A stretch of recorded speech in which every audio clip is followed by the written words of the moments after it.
Hi, this is Andy Davis from D&B Home Mortgage, and what I'm going to be going over today is a scenario when someone's purchasing a home with about the average purchase price with a 20% down payment loan, and the difference in a property based on the taxes, the insurance on the property, and whether the property's in a flood zone or not. So let's start out real quick with a background of this scenario. So our scenario is this. This person is a single person and they make $40,000 on their annual salary. And their total debt load, whether it's student loan payments, car payments, credit cards, their total debt load that's going against their debt to income ratio is $300 a month, which is pretty standard. So we've got a purchase price of $200,000, a down payment of $40,000, which is 20% of $200,000, which leaves us with a loan amount of $160,000. So if I take this application as the mortgage loan originator, I'm going to send out a pre-qualification letter because the average property is going to be the property that I'm using here as scenario 2. And so this would be a no-brainer where this person that makes $40,000 with $300 in debt, they would definitely qualify.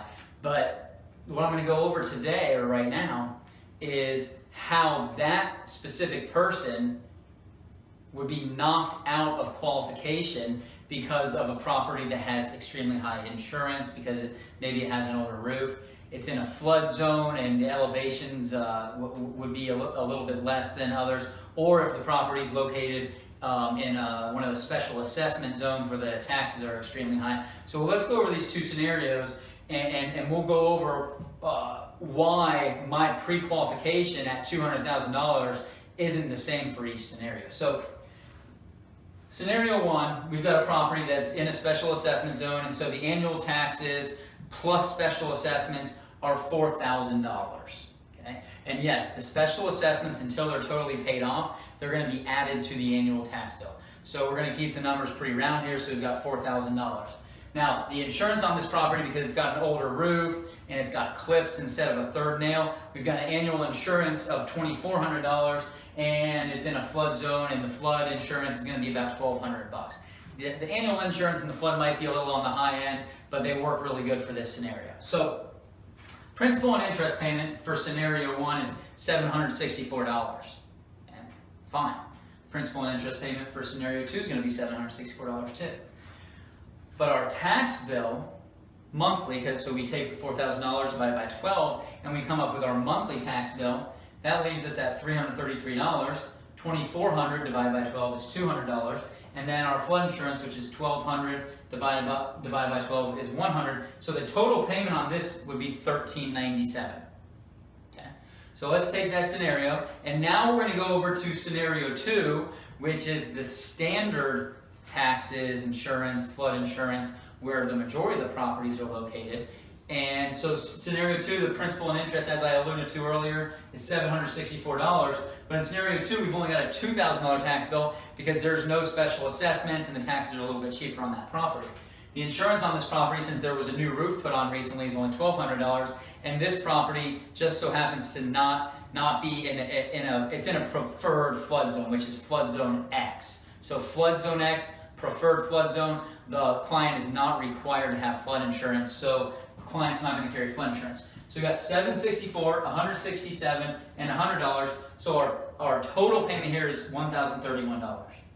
So compare $1,031 to $1,397. That's quite a large increase in the payment. But what does that do for you if you're a real estate agent? Well, if I wrote you a pre-qualification letter that said that someone's pre-qualified for the purchase of a property up to a purchase price of $200,000 with a loan amount of $160,000 with a 20% down payment, conventional loan, guess what happened? If you showed that person this property right here, their debt to income ratio would be 42% on the front end and 51% on the back end. Guess what the maximum debt to income ratio on the back end is? 50%. They wouldn't qualify for this property. So I wrote you that pre-qualification letter, but if you didn't communicate with me and you didn't run these numbers by me to make sure that they would actually qualify for that property, you would get under contract, send the contract, and then we wouldn't be able to close the loan. Now, Obviously for scenario 2, we'd be golden because we're not in a flood zone, low insurance, lower taxes.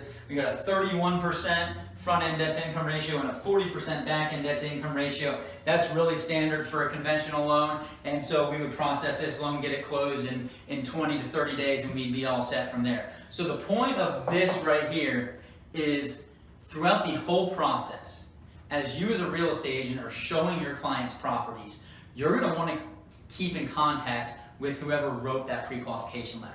Whether it's me, whether it's your other preferred lender, whether it's an online lender that wrote the pre-qualification letter that your client found online, it doesn't matter. Communication is the key, because if you don't communicate, we could run into a scenario where their debt-to-income ratio is out of qualification compared to the perfect scenario. Thank you.